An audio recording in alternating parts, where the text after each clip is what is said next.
ITIL, IT Service Continuity Management. Well, as you know, Service Continuity is one of the 5 books of the ITI Library version 3.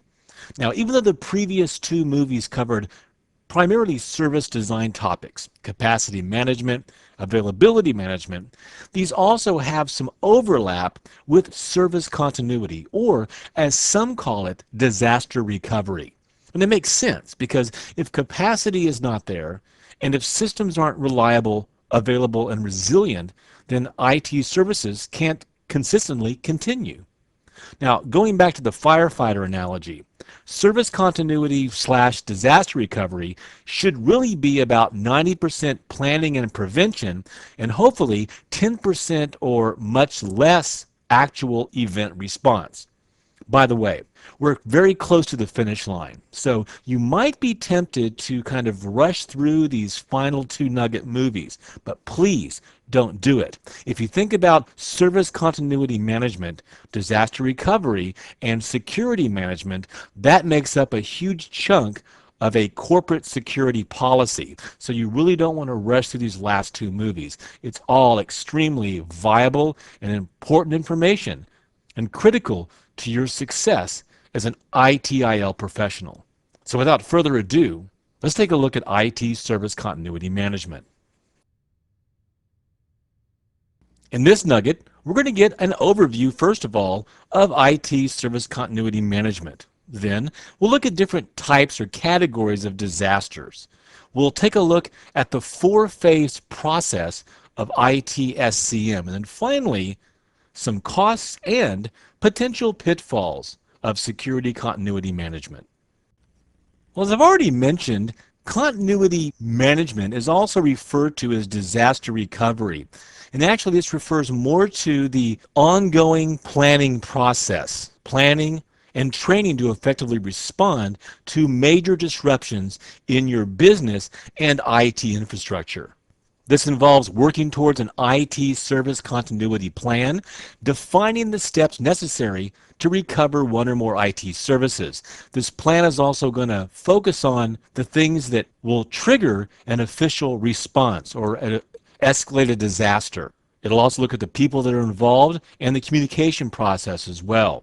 It should be part of, and as we're going to look at this later on, it's going to be part of a business continuity plan. So you can look at this as circles that are overlapping, okay? It consists of business continuity planning and overall continuity planning. Remember, a disaster, this goes well beyond just an incident or a problem. We're talking about something that can actually stop the operation of our business or organization. So in a nutshell, IT service continuity management is an overall process that's responsible for controlling and managing all of the risks and vulnerabilities that could seriously impact IT services in general.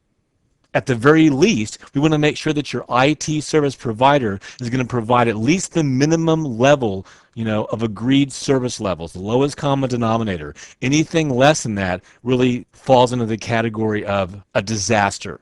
Like I mentioned, like a firefighter, the emphasis is going to be on disaster prevention and avoidance of the disaster instead of what we're going to do to handle all the many disasters that we're going to be dealing with. So we're going to support the overall business continuity management, which is a higher level process that's going to involve people way up in the organizational flow chart or the org chart, however you want to look at it. It deals also to a lesser degree with actual restoration and recovery of IT services.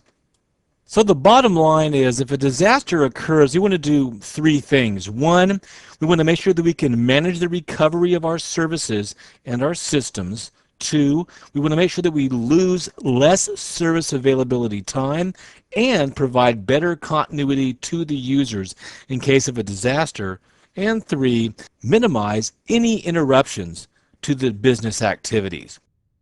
No one likes to think about the different ways you can, collapse your business and run into catastrophic problems, but you do need to sit down sometimes and do inventory on the different types and categories of disasters that are out there. Part of the process of risk assessment is kind of looking at where your company is, its location, weather patterns, history, and find out the types of disasters that can occur to your business, to your organization. So we want to understand the different categories here, different types of disasters. Of course, fire is a big one.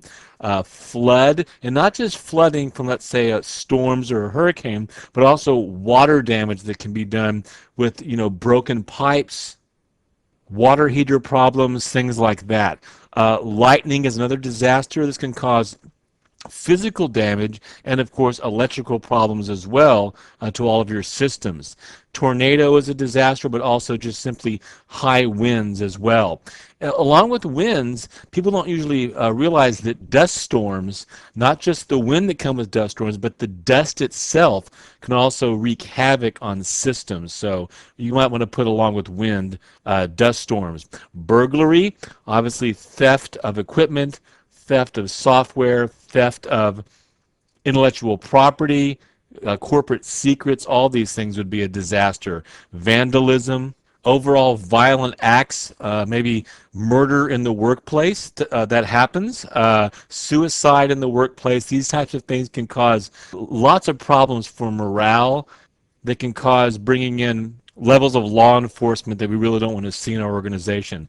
Obviously, as of the late 90s and 2001, we've got problems with terrorism, and being able to analyze whether your company is vulnerable to terrorist acts is something you need to evaluate very early on in the planning process. Sabotage from competitors or from vandals, sabotage to systems. This can be come in the form of security attacks. We'll talk about those down here. But security attacks and sabotage, power outages due not only to lightning, but due to brownouts or blackouts in your area, problems on the grid. Brownouts aren't total outages, but these are temporary outages of power. Power surges can occur as well. Basic hardware failure, failed power supplies, for example, total system failure to servers and server farms. Security attacks like denial of service attacks on your system and access attacks. Again, we have to deal with internal attacks and external attacks, as well as structured attacks or unstructured attacks.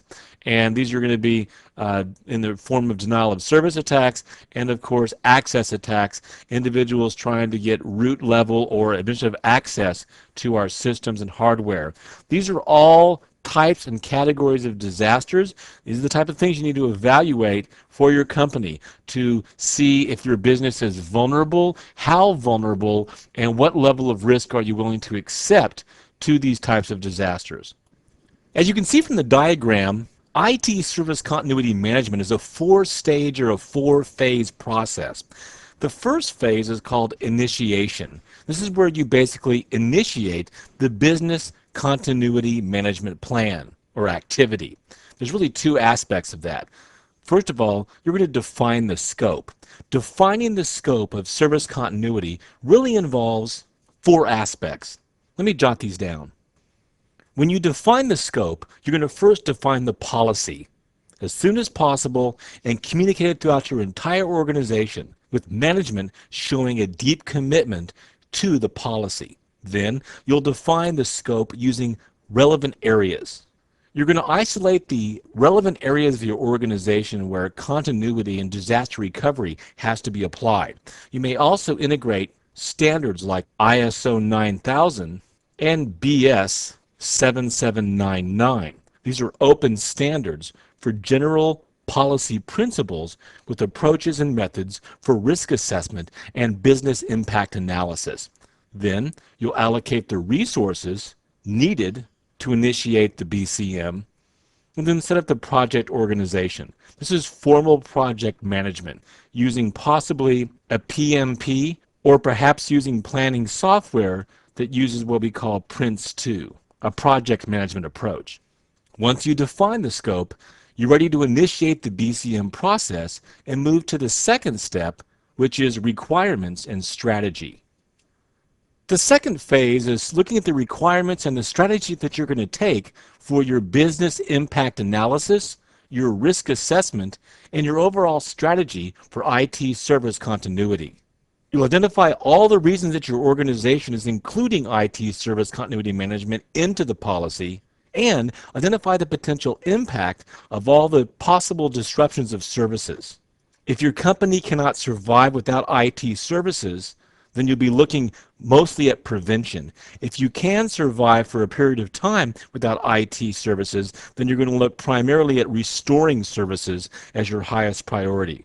Most companies will have to strike a balance between restoration and prevention, and that's where the business impact analysis comes in, isolating the impact of each of the threats and vulnerabilities and disasters that can occur at your company or organization. This means assessing the impact on your services and your overall IT infrastructure. In addition, you're going to perform risk assessment. And this takes a look at all of the potential risks that we saw earlier, the different categories and types of risks, and assessing the vulnerability of your organization and what amount of risk your company is willing to take in a case-by-case basis. You want to provide management with valuable information to identify threats and vulnerabilities, as well as the relevant prevention measures and countermeasures that you're going to take. Remember, a disaster recovery plan is usually very expensive, so you should first consider the prevention measures and see if they're within your budget. Sometimes a company will just rely on their insurance as opposed to putting in a disaster recovery plan. Along with risk assessment goes risk analysis, which typically has 4 steps. Let me jot these down for you. The first step of risk analysis is to identify the relevant assets or IT components. These are things like systems, servers, facilities, data, appliances. You have to have effective asset identification to make sure that you know who the owner and the purpose of each component is. It must be well documented. Then the second step is to analyze threats. Analyze threats to those documented assets. You also want to estimate the likelihood in terms of maybe high, medium, and low that a disaster will occur and affect that asset. For instance, identifying how an unreliable power supply or thunderstorms may affect a certain asset. If you live in an area that's prone to flooding or high water, you want to do that as well. The next step, the third step, is to identify and classify the vulnerabilities of each one of those relevant IT components. Identify them, classify them. And then finally, you want to evaluate and estimate the risk of each one of those IT components in the context of risk level. All of these different steps go into the process of risk assessment. Now realize, these are rudimentary and basic approaches and looks at business impact analysis and risk assessment. Those are really huge topics. For the sake of the ITIL foundations, you want to have a basic understanding and definition of these particular strategies. So in a nutshell, business impact analysis, or BIA, is the activity of business continuity management that identifies and recognizes critical business functions as well as their dependencies on other components and other IT services. Dependencies may be things like other employees, people, suppliers, processes, services, things like that. In a nutshell, risk assessment is one of the initial steps of risk management, analyzing the value of assets and IT components, determining their value to the business, identifying threats to those assets, and evaluate how vulnerable each asset is to those threats through the process of classification. Risk assessment can be quantitative, in other words, an objective approach based on numerical data, or it can be qualitative, a more subjective approach. The next aspect of the second phase, requirements and strategy, is IT service continuity strategy. Let's talk more about that. Most businesses, when they form a IT service continuity strategy, are going to find that fine line, that delicate balance between recovery planning and reducing risk. And one of the first aspects of strategy will be to elaborate the prevention measures that are available and that will be taken based on the risk analysis, considering all the cost and all the measures and all the different risk levels. These prevention measures are things that Address earlier risks, for example, of reducing the ability of dust to get into the equipment, protecting against low temperatures or extremely high temperatures, fire protection, protection against power outages and power surges, burglary, theft, terrorism, all those things. One of the most extensive forms of prevention is shown here on the slide. And this is the stronghold fortress method. This method is going to eliminate most of the problems, most of the vulnerabilities, kind of by building a bunker for your organization, having its own power, its own water supply, etc. The stronghold fortress approach is great for large computer centers that are really too complex for a full-blown recovery plan, like moving to off-site recovery in case of a disaster. Often, organizations will combine a stronghold fortress approach with what's called skirmish capability. Let me jot that down. In other words, having a team in place and the organizational capabilities to find a problem, to isolate it, to go to where the problem is, and then to quickly and promptly deal with it before it spirals out of control. Another key aspect of continuity strategy is to select and choose your recovery options. This means who are the personnel, what people are to be part of your disaster recovery team. You need people from all over the organizations with a wide variety of skill sets. What kind of accommodations are you going to have? Alternative sites, alternative facilities, the ability to have it furnished and to transport people, transport services. You need the essential staff in place if you're going to move off-site during disasters.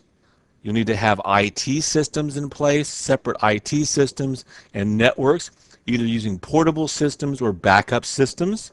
Support services, that includes things like electricity and water, telephone services, mail services, delivery services, whether it be UPS, FedEx, courier services, those kinds of things, and the ability to do archiving and storing safely documentation, paper-based systems, reference materials, manuals, training manuals, copies of all of your software, those types of things, filing systems. What are your viable options for disaster recovery? Well, one option is not to respond at all, which some companies will choose to do, even though very few can afford to do this. Basically, do nothing and wait for the government to come in and fix the problem for you, or let insurance take care of it, those types of things. Another viable option in the case of disaster, let's say you've had a flood or a hurricane, is to go to a paper-based or manual system. Return to a manual system. Some companies, for example, like State Farm, who I've worked for extensively through IBM, have really aggressively gone to a paperless environment. They still do some paperwork, of course, but they've really tried to move away from that. They simply would have a very difficult time going back to a paper-based system. So for a lot of companies, paper-based systems that had been used in the past just simply won't be available. But this is a fairly viable short-term option for some companies. Also, you can rely on a reciprocal relationship. This is an arrangement between two organizations that have the same type of hardware and possibly software. They agree to provide each other with facilities in case of a disaster. So you've got two companies and they have an agreement and says, if one of us has a disaster problem, we're going to rely on you to give us facilities, to give us support services, to give us archiving areas, access to network and IT systems. This is going to tie into the capacity management team greatly, making sure that you have the capacity to be there for the other partner organization, not just so much are they going to be there for you. Remember, this is a bilateral relationship here, so keep in mind that this option is not as attractive as it used to be because today there's so much distributed computing that it makes it very difficult for two companies to actually share processing power, their high availability systems, and those type of things. Another option is what we call cold standby. The cold standby option is known as gradual recovery. Okay, if a business can go without IT services for, let's say, 48 to 72 hours, you would have an empty computer room at an agreed upon fixed facility or a mobile facility, maybe a mobile computing center, that comes to the business's site, and you use this as a recovery option over the course of 42 to 72 hours. This is a cold standby option. A warm standby option is also referred to as an intermediate recovery option, where you get access to a similar operational environment where your services can continue normally after a very short changeover period, typically 24 hours on the low end to 72 hours on the high end. This option of warm standby really has three different scenarios. It has an internal, an external, and a mobile option. In other words, the warm standby facility is either internal at your campus, external off campus, or in a mobile facility, like a converted mobile home, for example, or a couple of tricked out vans. The hot start, hot standby option gives you immediate or very rapid recovery of services, typically in less than 24 hours. This is expensive because it provides an identical prototypical production environment. It basically mirrors the data and mirrors all of the systems and the services, possibly even mirroring the entire production process in real time at the same time. And this would be a close cooperative venture with availability management, the hot start, hot standby option. Typically, most contingencies are going to use this final option here, which is a hybrid approach. Based on your budget, based on your resources, it'll be some combination, depending upon the department, depending upon the mission criticality of the service or the infrastructure, some combination of cold standby and hot standby or hot start, combination of warm and hot, or maybe a few areas have a reciprocal relationship. Maybe one area can fall back on a paper-based system or a manual system, like HR, for example, could fall back on a paper-based system if they needed to for a week. A hybrid approach. These are all parts of your IT service continuity strategy. Let's go back to that diagram now. Returning back to our ITSCM process, we can see the third step implementation actually has 6 actions or 6 activities. The first is organization and implementation planning. Step 2 of implementation is to implement standby solutions. The third is to develop your recovery plans. Fourth is to implement risk reduction measures. 5, develop the procedures. And 6, do the initial testing of the implementation. Obviously, the first activity is a very crucial step in continuity management. Hopefully for your organization, planning, testing, and practicing is all you'll ever really have to do. You won't ever have to do a disaster recovery process because you'll be spared any disaster. That's what we're all hoping for. But some businesses and organizations will experience disasters, so all of this has to be put in place. There's really 3 tiers of recovery that are going to be looked at. First of all, you have to recover the executive tier, the executive level. That's the overall authority and control for all of the efforts. You've got a coordination tier, which is kind of the overall organizational deployment. Then a recovery tier. The recovery tier actually involves the individuals and the teams that are responsible for implementing the recovery plans that you develop here in this third phase. Organization and planning involves coordination planning, key support function planning, and recovery team planning. You'll also have several formal plans like the emergency response plan, a salvage plan, vital records plan, maybe crisis management and public relations. All these things have to take into consideration. Then you'll implement your standby solutions. This is assuming that you've got standby arrangements in existence. And this goes back to your IT service continuity strategy. What option have you chosen? If it's a hybrid option or a combination, which combination are you choosing? Cold site with reciprocal arrangements with some hot site? Okay, implementing your standby arrangements. Organizing all the standby facilities and the equipment, the infrastructure, managing your contracts and agreements with third-party individuals. These are your contingency options from stage 2, requirements and strategy. Then, of course, you'll develop your recovery plans. This is actually going to be a set of written plans that a steering committee or strategy team will put together. One of the main aspects of this recovery plan is proving to the executives or the management that you can effectively execute all the deliverables of continuity management. So this may take a little bit of campaigning, but you've got to prove that your plan is going to work in case of a disaster. Probably you may be using case studies from past events, case studies from Katrina or information from FEMA, for example. And then, of course, the fourth option here is to implement your risk reduction measures.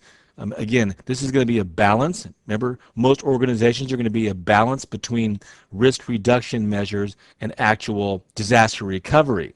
Typical measures here would be things like providing power supply, fault-tolerant systems, failover systems, off-site archiving and storage, duplicating data storage, duplicating applications, having spare equipment, spare modules, spare power supplies, those types of things. Then you'll develop the procedures in the fifth action here. Have all of the team members, all of your technical people, all of your IT people who are unfamiliar with systems, maybe to go through the process to practice restoring the systems. This could be a combination of awareness and training and getting into some lab scenarios where you train personnel to go through the process and go through practice scenarios of restoring systems. You should have detailed procedures in place and available as necessary.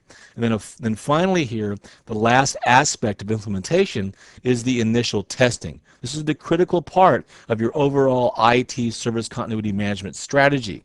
It's the really only way that you know that the strategy that you've selected, that your scope, that your BIA, that your risk assessment activities have been adequate and accurate, that your IT service continuity strategy options are correct, and that all phases of implementation have been properly put in place. You've got to do a logistical business recovery test and make sure that all of the procedures in place are actually going to work in the real world.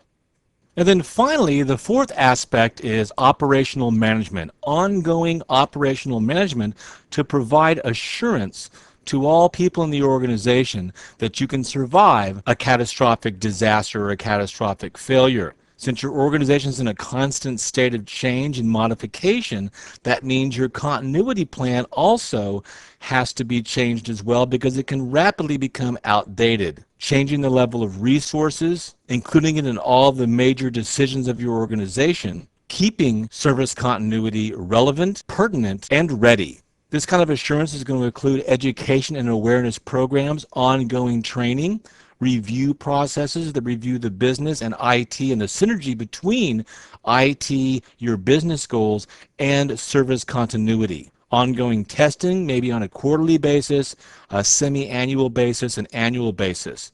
Tightly coupling service continuity with change control and change management. IT service continuity management should be a required and necessary aspect of your change management so that all of the changes will be reflected in planning and provisioning and in the change management database. Then, of course, this is all wrapped up in assurance, providing the assurance and the near guarantee that the quality of IT service continuity management and your deliverables strategy is going to be acceptable and provide a sense of well-being and confidence for senior management.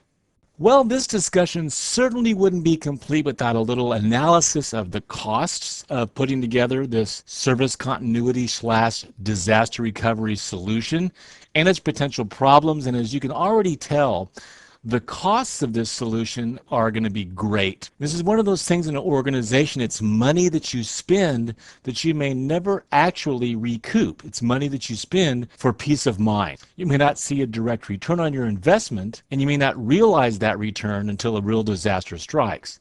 So the time it takes to put this in place, the financial resources it takes are extensive depending upon your recovery options.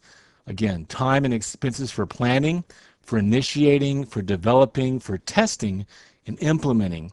All these things are extensive. You've also got to look at your risk management personnel. You have to train individuals or bring in third-party consultants or experts to help you put this into place. As I mentioned, if you're going to be dealing with a reciprocal arrangement, you'll have to have teams of people on both sides of this bilateral solution risk management team, software, and hardware in place. Also, there's the cost of your recovery arrangements, whether they're cold site, which is basically equipment just sitting there without operating systems loaded or applications loaded, basically servers and network infrastructure, maybe a warm site or a hot site. The hotter it gets, the more expensive and time consuming it's going to be. Keep that in mind. Those are the costs, which are great, and there's also some potential issues. For example, do you have the resources available now and commitment from management and team leaders to put this recovery option in place? How does this fit into your budgeting strategy? Many times as you're creating your budgets, you think a lot about the existing equipment needs, maybe future growth needs, but sometimes we don't consider service continuity and disaster recovery as part of our budget. And this can be a huge aspect of our budget. And as I mentioned, many times we don't see the return on investment unless disaster strikes. That's why many organizations will just simply rely on insurance, willing to take that risk rather than spend the money. There's also problems in assessing the recovery sites themselves. Many times you don't actually get to fully test the recovery site before a disaster strikes. So there is some element of the unknown there. Do you have the ability to 100% assess your hot site or your warm site or your cold site? Or is a lot of this just going to be left to past experience and case studies when a real disaster strikes? There's also the problem that management is not committed to disaster recovery. As we said, some management just want to roll the dice and they're more willing to take risk. Have they completely bought into the strategy, or are they more risk takers? Another problem is when you actually have to use your cold, warm, or hot site option, those 24 to 72 hour delay processes turn into perpetual delays, where you're going to days and weeks and possibly even months. That can be a huge problem. The costs can skyrocket. It could bring your company down to its knees. Another challenge is that of black boxing, and the process of black boxing is where your IT service provider basically says, look, I have this agreement with you, but I'm going to abdicate responsibility and give up control to some other third party. In other words, I'm going to outsource this to somebody else. The organization spent a ton of money on IT systems, on IT services, and it's outsourced a portion of the operations to a supplier or to a service provider. Management expects the money they've spent to ensure their recoverability, only to find out that this is part of it's been outsourced, which is going to cause greater delays, even perpetual delays. Another potential problem for companies is just simply the lack of in-house IT expertise, the lack of familiarity with recovery, the lack of experience with disaster recovery and continuity management. And then an overall corporate lack of business familiarity and awareness is also going to cause problems. Why? Well, if you have to duplicate or replicate your business in another site, either an off-site location or a mobile situation, and you aren't really familiar with the business or have an awareness of how the business works, you're going to have a lot of problems duplicating and replicating that business environment in another site. So these are key aspects, potential costs, and potential problems of IT service continuity management. Well, in the second to last nugget movie of the ITIL version 3 series, we looked at 4 key topics. First of all, an overview of ITSCM, IT Service Continuity Management. Oops, let me fix my T here. And then we looked at the different categories and types of disasters. We kind of went through a laundry list of those. You need to know that information when you put together your strategy. We looked at the 4-phase process in great detail of ITSCM. And then finally, some of the costs and potential issues with deploying and implementing an ITSCM solution. I hope this CBT nugget has been informative for you. I want to thank you for viewing. We'll see you in the final nugget of the ITIL series.